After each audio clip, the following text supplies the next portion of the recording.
Boa tarde. O Conselho de Ministros aprovou hoje uma proposta de lei relativa ao procedimento extrajudicial pré-executivo. Trata-se de um procedimento de natureza facultativa e que permite o conhecimento prévio por parte dos credores da existência ou inexistência de bens a penhorar da parte dos respectivos devedores, viabilizando assim decisões mais informadas quanto à instauração de ações executivas.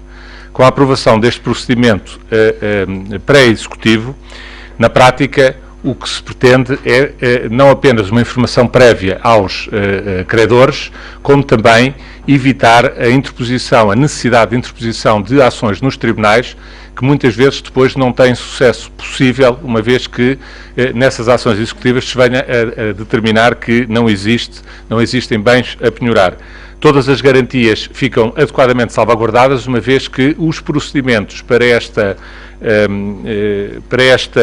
procedimento extrajudicial pré-executivo é feito exatamente nos mesmos moldes e exatamente pelas mesmas entidades que estão legalmente habilitadas a fazer, num processo de execução, as consultas aos bens dos devedores e para a prossecução dos processos. Portanto, todas as garantias são salvaguardadas, uma vez que os procedimentos são absolutamente idênticos àqueles que são seguidos no âmbito dos próprios processos executivos por parte dos agentes de execução. A grande vantagem é, de facto, a de poder, com este mecanismo extrajudicial facultativo, de uma forma bastante mais ágil, evitar-se a necessidade de interposição de ações em tribunal para, no fundo, depois, na própria ação, vir a detectar a eventual impenhorabilidade de bens por parte do devedor. Foi também aprovado no Conselho de Ministros de hoje o processo de privatização da Empresa Geral de Fomento e será objeto de uma conferência de imprensa hoje às 5 da tarde no Ministério do Ambiente e do Ordenamento do Território e da Energia, uma conferência de imprensa para apresentar aos senhores jornalistas o conteúdo e o formato, todo o modelo de esta decisão de hoje do Conselho de Ministros, desta operação de privatização. Foi também aprovado no Conselho de Ministros uma proposta de lei que visa a alteração de regimes contraordenacionais do Estatuto do Medicamento.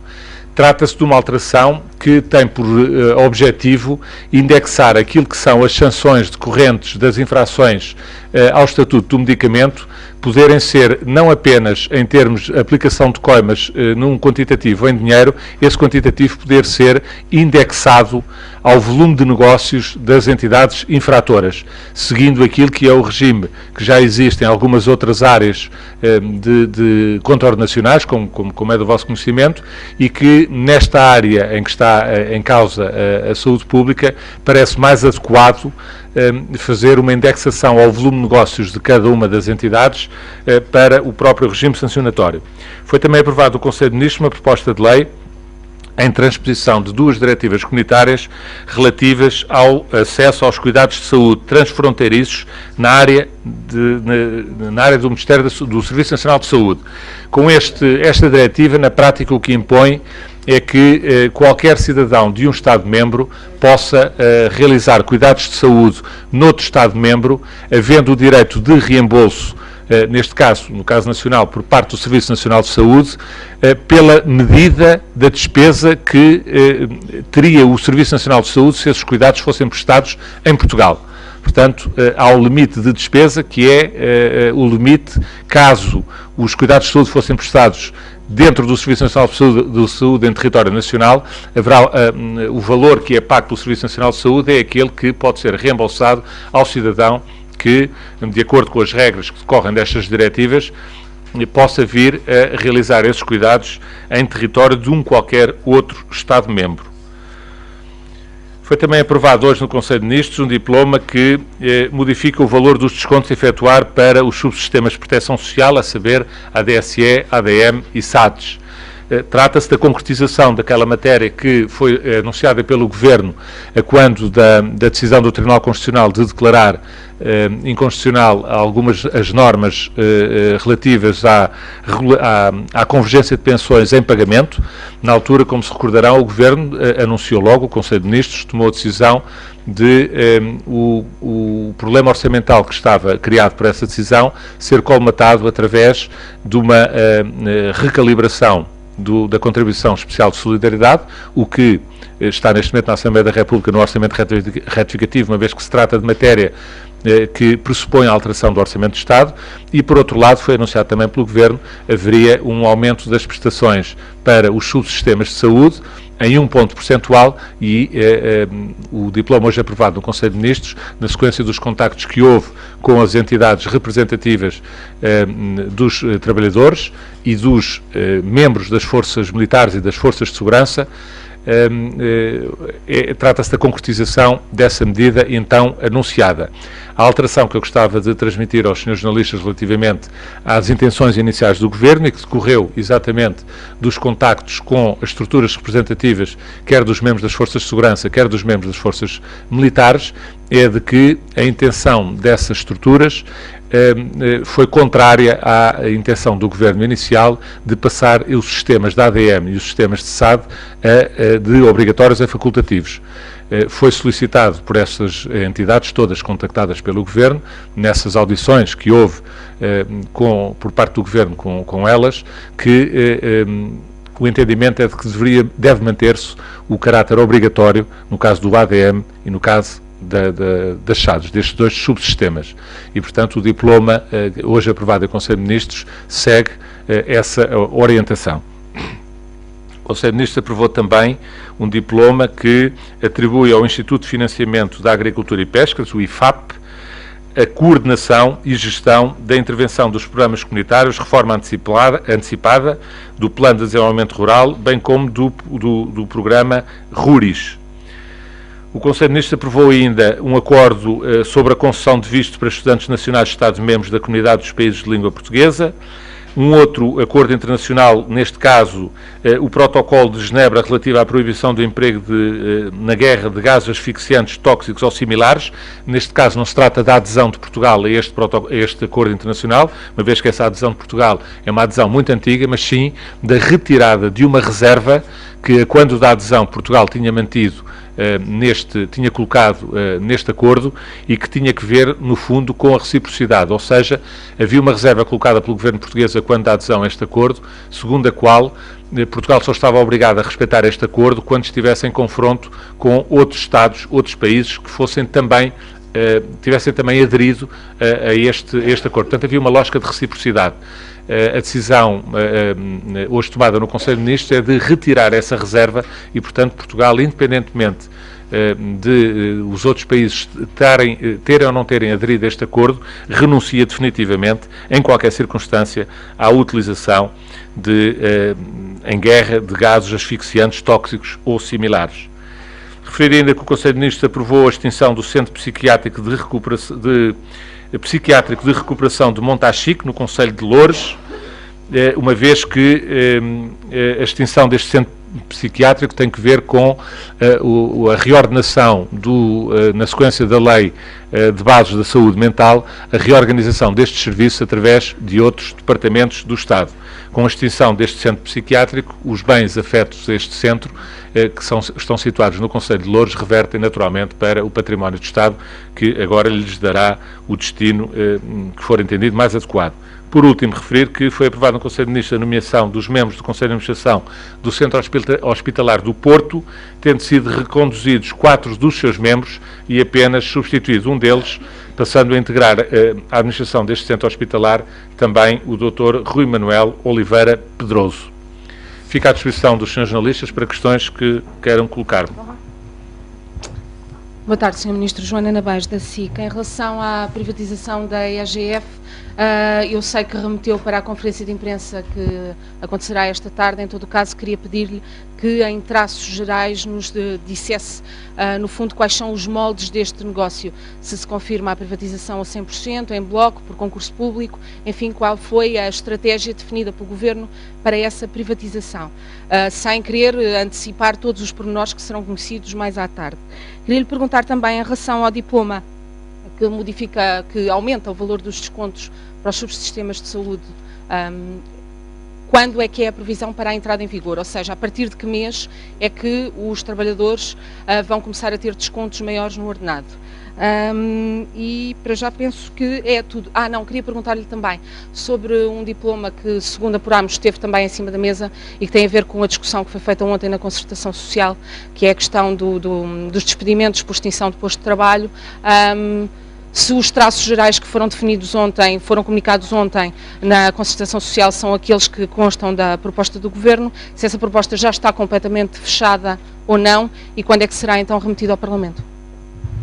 Muito obrigado pelas suas questões. Quanto à primeira questão, confirmando obviamente que na conferência de imprensa hoje à tarde, às 17 horas, serão dados todos os detalhes e prestadas todas as informações relativamente a esta operação de privatização. Nos traços gerais confirmo as 3 questões que a senhora me colocou, ou seja, será por concurso público, será em bloco e será 100% da posição do Estado. Quanto à segunda questão que me colocou, que tem que ver com qual é a previsão relativamente à entrada em vigor da ADSE. Dependerá, como sabe, a partir deste momento, ou a partir do momento em que for enviado para o Sr. Presidente da República, da promulgação desse mesmo ato por parte do Sr. Presidente e daquela que for a leitura que o Sr. Presidente fizer do assunto e do prazo que tem para a promulgação. Posso dizer, no entanto, que o Governo gostaria de poder eventualmente ter este diploma em vigor até ao final do próximo mês de fevereiro, de modo a que ele pudesse entrar em vigor a partir de março. Mas dependerá naturalmente, como referi, a partir de agora, da promulgação que venha a ser realizada pelo Sr. Presidente da República. Por último, a questão que me colocou relativa ao Código de Trabalho. Confirmo, obviamente, que foi abordado hoje no Conselho, através de um relato feito pelo Sr. Ministro da Solidariedade, do Emprego e da Segurança Social, da forma como têm decorrido os contactos com os parceiros sociais, não apenas a reunião de ontem na Concertação Social, como também os contactos e o trabalho bilateral que tem vindo a ser feito junto dos vários parceiros sociais, e a perspectiva do Governo, confirmo também que, obviamente, a intenção do Governo é tentar o compromisso, tentar um entendimento generalizado com os parceiros sociais numa matéria como esta. De resto, como sabe, porque esta matéria trata-se de introduzir as alterações necessárias no decurso da declaração de inconstitucionalidade por parte do Tribunal a 3 das normas do Código. E, portanto, código esse que tinha sido, alterações essas tinham sido aprovadas no contexto de um acordo na Concertação Social. Portanto, obviamente, o objetivo do Governo é que seja possível os mesmos parceiros que se celebraram esse acordo possam de novo pôr-se, entenderem-se para as alterações a introduzir no Código. O Governo conta que o processo possa ficar encerrado no próximo Conselho de Ministros. E, portanto, o ponto de situação é este. Raquel Martins, do Jornal Público. Peço desculpa. Em relação à questão da ADSE, o diploma que foi enviado aos sindicatos e que esteve em discussão nada dizia sobre o regime ser ou não voluntário em relação à ADM e à SAD. Isso passou a estar expresso no diploma. Em relação também à ADSE, se estará em cima da mesa a abrir a ADSE a todos os trabalhadores do Estado, nomeadamente quem trabalha em empresas públicas e tem contrato individual de trabalho. Sobre a questão do Código do Trabalho, foi avançado algum tipo de compromisso que tenha sido alcançado entre a reunião de concertação social de ontem e o dia de hoje? Muito obrigado pelas suas questões. Quanto às questões que me colocou sobre o ADSE, se o diploma conterá alguma coisa relativamente a passar a voluntário, como eu lhe referi, essa era a intenção inicial do Governo.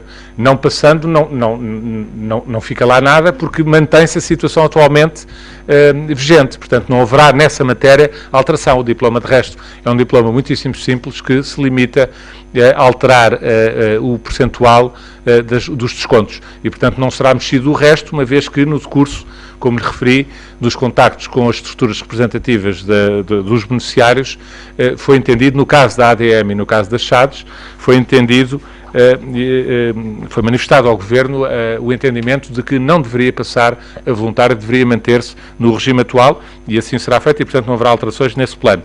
Relativamente à segunda questão que me colocou também do ADSE, da eventualidade de aberturas a outros beneficiários, neste diploma não se irá tratar desta matéria. Este diploma trata-se apenas de corporizar, de dar execução àquela que foi o anúncio que o Governo fez a quanto da decisão do Tribunal Constitucional para colmatar o problema orçamental que ficou criado por essa decisão.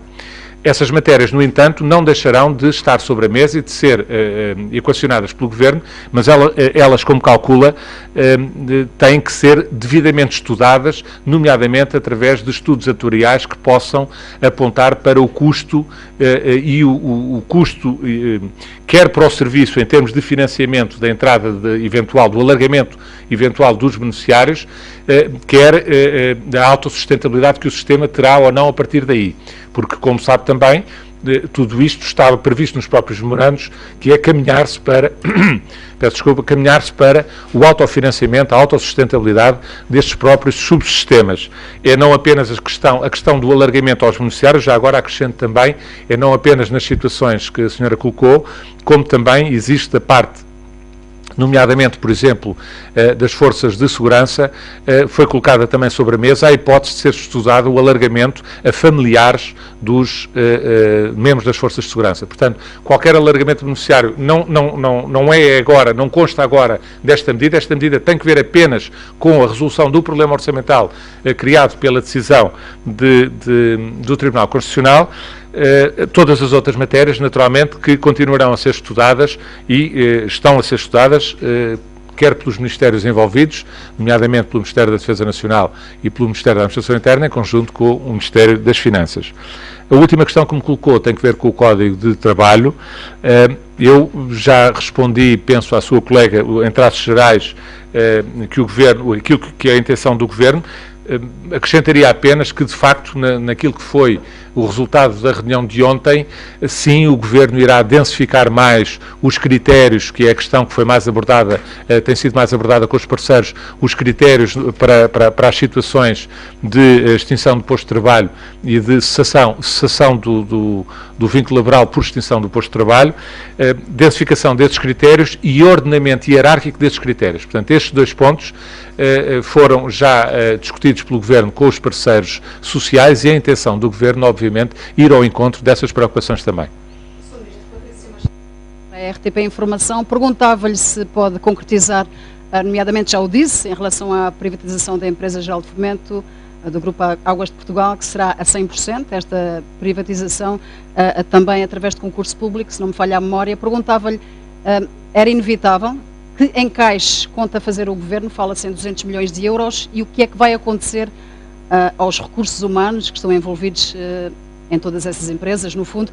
Perguntava-lhe também se na reunião do Conselho de Ministros se foi abordado o tema desta proposta de PCP para reposição dos feriados roubados, que é uma expressão que penso que já vos incomodou. Gostaria de saber se essa questão foi abordada na reunião, se vai haver reposição ou mesmo aumento de feriados. Obrigado pelas suas questões. Eu começava por esta última, que é mais fácil de responder. Esse assunto não é assunto, é assunto da Assembleia da República. De resto, penso que há um debate hoje mesmo, penso que, se não me falha a memória, o agendamento é para hoje. Esse é um assunto que neste momento está na Assembleia da República, não foi assunto que tenha sido abordado no Conselho de Ministros. Quanto à questão da privatização da EGF, eu queria aproveitar, agradeço a sua questão, aproveitar para recordar dois pontos, embora hoje à tarde na reunião, obviamente, todas estas matérias sejam esclarecidas em detalhe e em pormenor e, tanto quanto sei, divulgar também até através de uma documentação bastante compreensiva, todos os pormenores e todos os detalhes da operação. Mas lembrar apenas que, em termos gerais, para que não haja confusões, o que vai ser privatizado é a empresa que faz a gestão das infraestruturas. As infraestruturas continuam todas públicas, não são objeto de nenhuma privatização. O que está aqui em causa é privatizar a entidade, que atualmente é uma entidade pública, que faz a gestão das infraestruturas relativas à recolha e ao tratamento de resíduos. E, portanto, é essa matéria que está em causa. As infraestruturas são públicas, continuarão públicas, não são objeto de qualquer tipo de privatização. A segunda parte da sua questão, que eu também aproveitaria para esclarecer, que tem que ver com a questão dos recursos humanos, foi a questão que colocou, óbvio. E com o encaixe financeiro. Essa era a terceira questão que eu lá iria. Quanto aos recursos financeiros, obviamente que quando se privatiza-se uma empresa com todos os seus trabalhadores. Não se trata aqui de fazer qualquer alteração relativamente a esta matéria. De qualquer forma, como sabe, todos os detalhes, os pormenores, as obrigações que os pretendentes a esta aquisição vão ficar obrigados, será um passo subsequente a quando da aprovação do caderno de encargos, só depois da aprovação deste diploma, da promulgação e da publicação deste diploma relativo ao modelo da operação, haverá depois que concretizar, como em todas as operações de privatização, que concretizar em resoluções do Conselho de Ministros subsequentes a aprovação do caderno de encargos e depois as várias fases da privatização, mas tudo isso será explicado hoje à tarde. Por último, relativamente à questão do encaixe, não lhe confirmo apenas por uma razão, não detenho esse conhecimento, se esse valor que apontou, Salveiro falou em 200 milhões, se é um valor real ou não real. O Conselho de Ministros hoje tratou apenas do modelo que deve presidir à operação,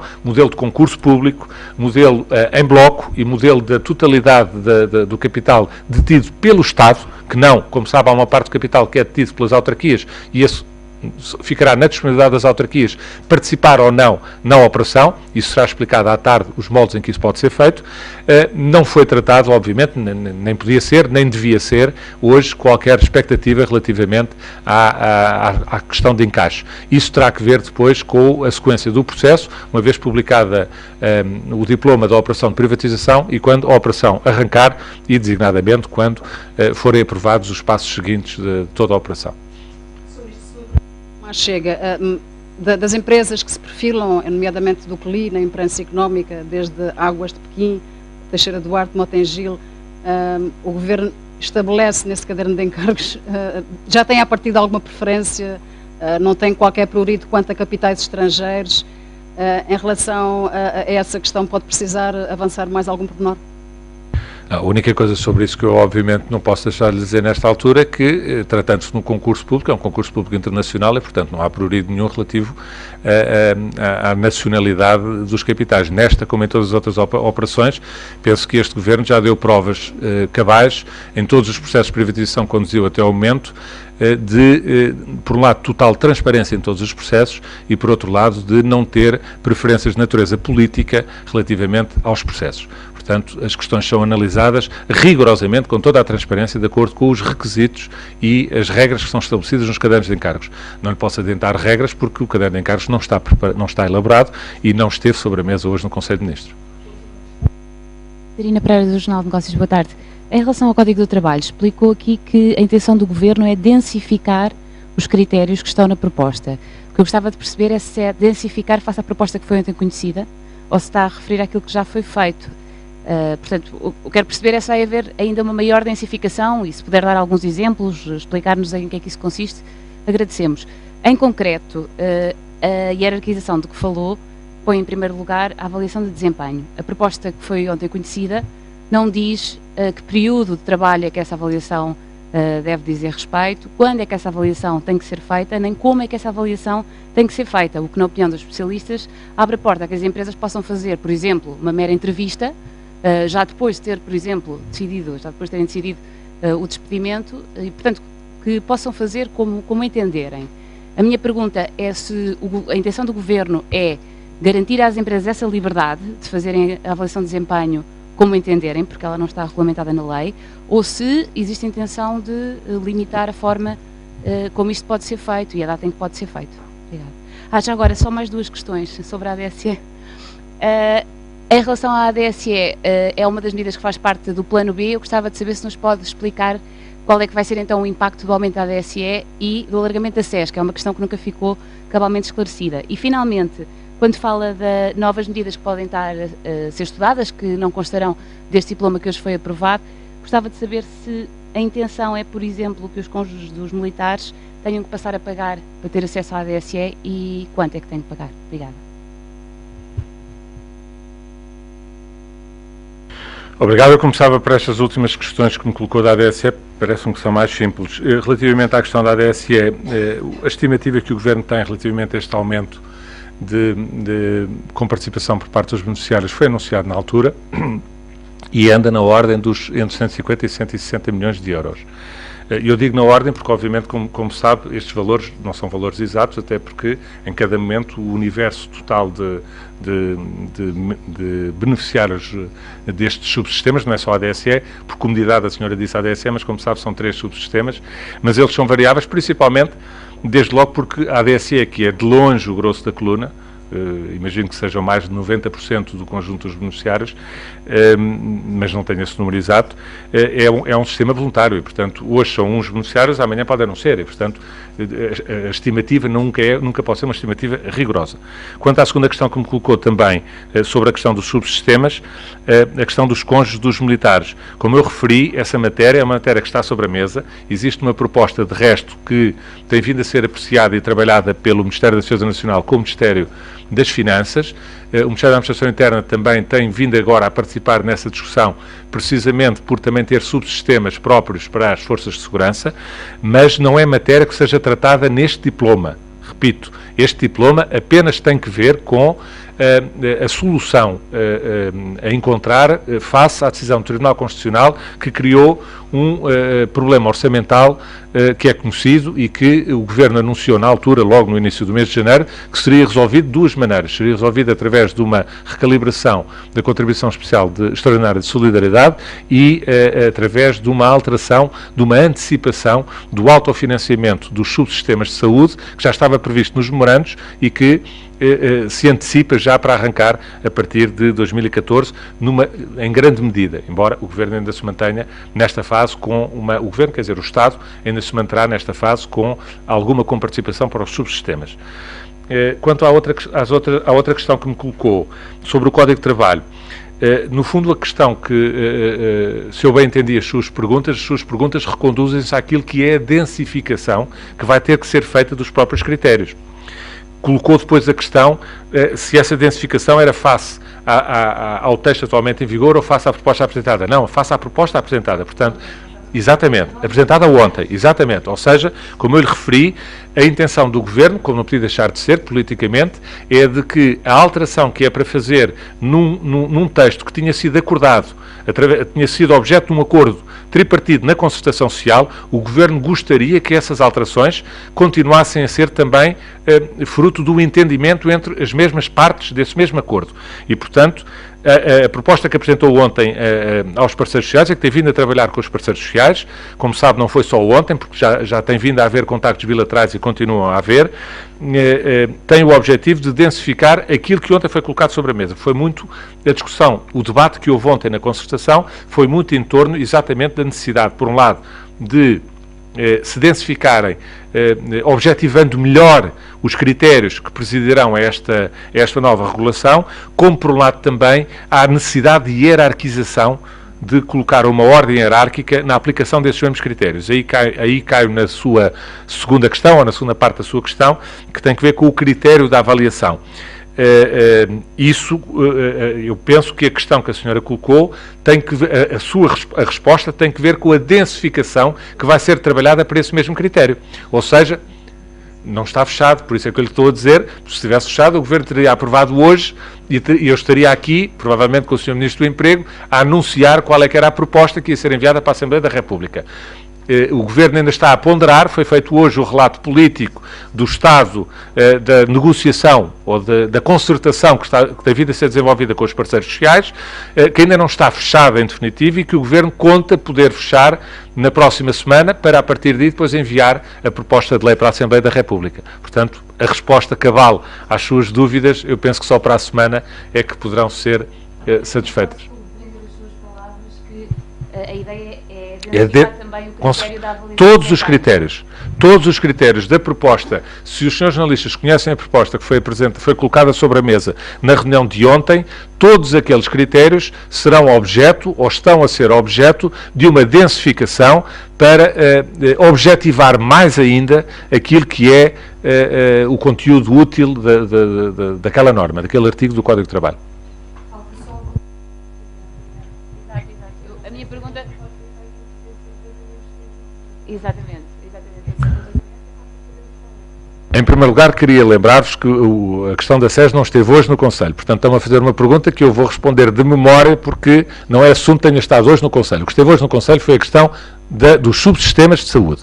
A questão da SES que falaram é uma questão que está no Parlamento, está no orçamento retificativo e já foi explicado que, por um lado, as contas que surgiram variadíssimas na comunicação social, já foi explicado pelo Ministério das Finanças que não são contas rigorosas porque desconsideram alguns dos descontos que são feitos, algumas das comparticipações, das contribuições que são feitas em sede de SES, que estão para além das contas que surgiram em alguns dos órgãos de comunicação social. E foi também explicado pelo Conselho de Ministros, pelo Ministério das Finanças, que haverá, em qualquer circunstância, um gap. Esse gap é conhecido e está assumido pelo Governo e foi já comunicado à Troika. É em estimativa, obviamente, porque não podemos ter valores exatos numa matéria como esta, porque o Governo entendeu politicamente não baixar abaixo dos 1.000 euros. E, portanto, é assumido pelo Governo que, nas previsões, colmatar na totalidade o gap criado pela decisão do Tribunal Constitucional, ter-se-ia que baixar abaixo dos 1.000 euros a fasquia das pensões que devem ser objeto de contribuição. E o Governo entendeu politicamente que não devia baixar desse valor. E, portanto, este diferencial é resolvido em execução, como o Governo já disse mais que uma vez, em execução do próprio Orçamento de Estado. Portanto, há um diferencial que é um diferencial pequeno, que o Governo estima num valor pequeno e que o Governo acha que é perfeitamente acomodável em execução do Orçamento de Estado, não mexendo na questão das pensões, nem do valor das pensões que são objeto desta contribuição extraordinária, mas sim em termos de poupanças que têm que ser feitas na execução do próprio Orçamento de Estado, nomeadamente nos programas orçamentais. Não lhe sei dizer o valor em termos absolutos, porque estes valores não são absolutos, à semelhança do ADSE também. Mas eu diria, muito diferentemente daquilo que eu li na altura em alguma comunicação social, que chegou a falar em valores perto dos 100 milhões, ou de mais do que 100 milhões de euros, quando os valores não andarão para além de umas poucas dezenas de milhões de euros. Não sei dizer o valor exato, como lhe digo, até porque estaria a falar de memória. Esse assunto não é assunto que tenha estado hoje no Conselho, esteve no Conselho no início do mês, quando foi aprovado o orçamento retificativo e foi enviado para a Assembleia da República. De resto, deixe-me só terminar a resposta. De resto, tanto quanto sei, o debate na especialidade na Assembleia da República está a decorrer. Os membros do Governo, quer da área das Finanças, quer da área da Segurança Social, ainda terão que ir à Comissão, salvo erro amanhã. E, portanto, as senhoras jornalistas terão a oportunidade, seguramente, se acompanharem o debate na Assembleia da República em Comissão amanhã, de poder ver esclarecidos com uma segurança e um rigor que eu hoje, confesso, não vos posso aqui transmitir, porque o assunto não esteve hoje em Conselho e eu não tenho esses números na minha cabeça. O senhor falou de uma conta, 2, 3, não mais 3. Peço desculpa. O orçamento retificativo entrou na Assembleia da República no dia 9 de janeiro. Hoje é dia 30 já.